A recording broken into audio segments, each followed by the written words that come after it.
Aujourd'hui, on va apprendre une technique pour faire des conversions en grandeur et mesure, que ce soit avec ou sans virgule. Parce qu'au début de l'année, nous avons appris à utiliser le tableau de grandeur et mesure en ajoutant des zéros ou en retirant des zéros.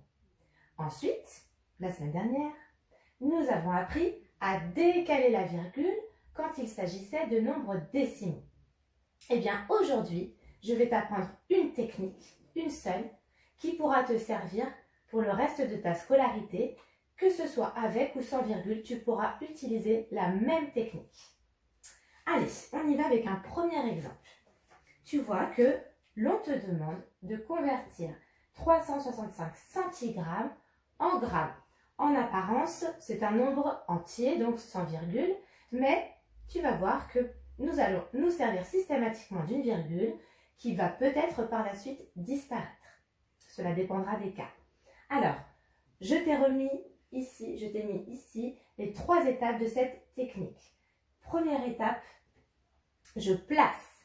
Donc, je place le nombre de départ en utilisant le chiffre des unités. Si tu te rappelles bien, donc c'est lui que je place dans la colonne de départ. Centigrammes, donc je mets mon 5. Et du coup, les autres chiffres se placent tout seuls. 365 centigrammes. On passe à la deuxième étape. Ça s'appelle l'étape de la virgule, mais moi je l'appelle l'étape du bras. C'est la technique du bras. Tu vas voir, ça marche à tous les coups. Donc, on me demande des grammes. Je vais taper mon bras dans la colonne des grammes. Clac, ici. Et quand je tape mon bras, c'est là que je mets la virgule.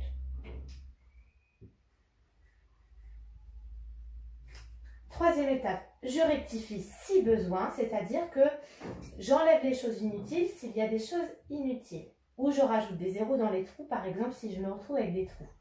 Sauf que là, 3,65, il n'y a rien d'inutile. Donc, j'ai ma réponse. 365 centigrammes, c'est la même chose que 3,65 grammes. Et tu vois bien qu'on était parti d'un nombre sans virgule, mais qu'on a eu besoin d'une virgule. Allez, exemple suivant. Je te rappelle que nous sommes en train d'apprendre une technique, la technique du bras, pour convertir des nombres. Qu'il y ait une virgule ou pas de virgule, cette technique fonctionne à chaque fois. Donc, on te demande de convertir 7,4 grammes en centigrammes. Première étape, je place. J'utilise le chiffre des unités que je mets dans la colonne demandée. 7. La virgule se trouve au fond de la case. 7,4. Très important, la virgule ne prend pas une colonne à elle. D'accord? Ne va pas mettre une virgule toute seule dans une colonne et le chiffre à côté. Non. La virgule est accrochée au chiffre qui est juste avant la virgule. J'ai placé. Deuxième étape, l'étape du bras. Attention, on me demande des centigrammes, donc je vais aller taper dans la case des centigrammes. Clac! Et je mets donc la virgule au fond de cette case-là, à l'endroit où j'ai tapé avec mon bras. Troisième étape, je rectifie. Ça veut dire que je peaufine les derniers détails. Regardez bien. Donc j'efface la virgule d'avant.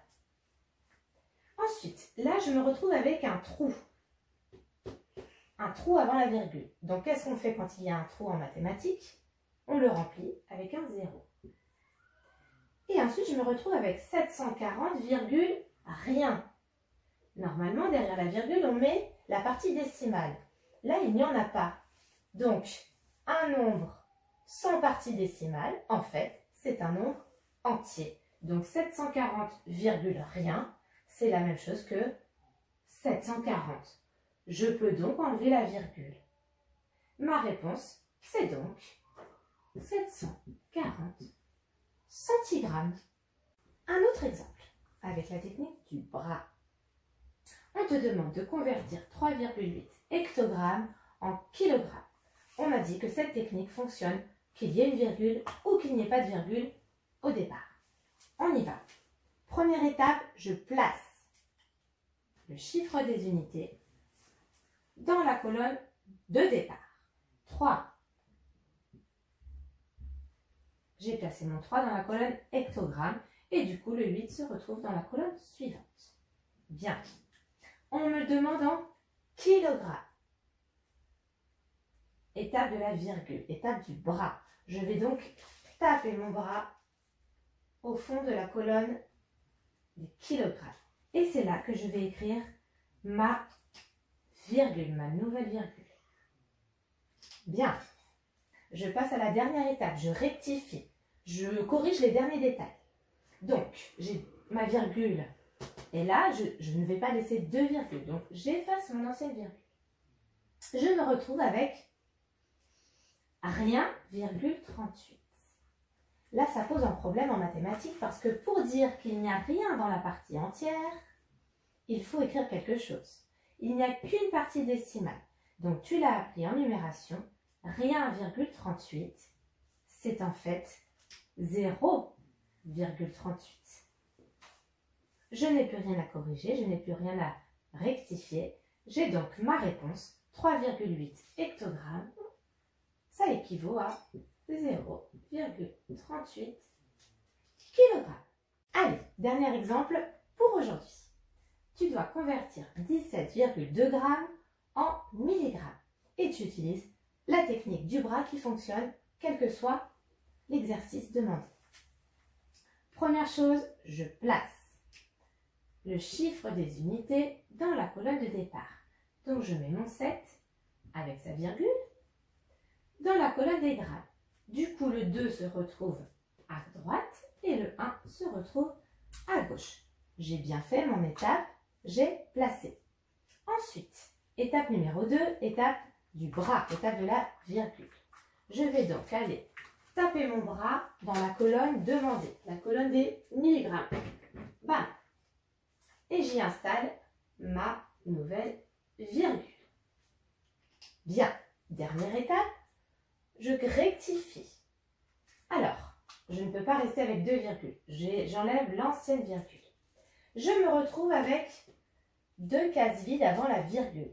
Tu le sais, dans les cases vides, on doit mettre des zéros. Et ensuite, je n'ai rien. Donc, 17 200, rien. On a dit que quand il n'y avait pas de partie décimale, rien après la virgule, c'était en fait un nombre entier. Donc, je peux effacer la virgule qui ne me sert à rien. La réponse, c'est donc 17 200. 17,2 grammes, c'est la même chose que 17 200 milligrammes. À toi de t'entraîner. Si tu hésites et que tu ne sais pas si tu peux retirer la virgule ou pas, regarde bien sa position. Si elle est tout à gauche, tu dois la laisser. Ça veut dire qu'il faut mettre un 0 dans la partie entière et qu'il y a une partie décimale. Si elle est tout à droite, ça veut dire que c'est un nombre entier, qu'il n'y a rien dans la partie décimale. Donc si elle est tout à droite, tu peux l'enlever.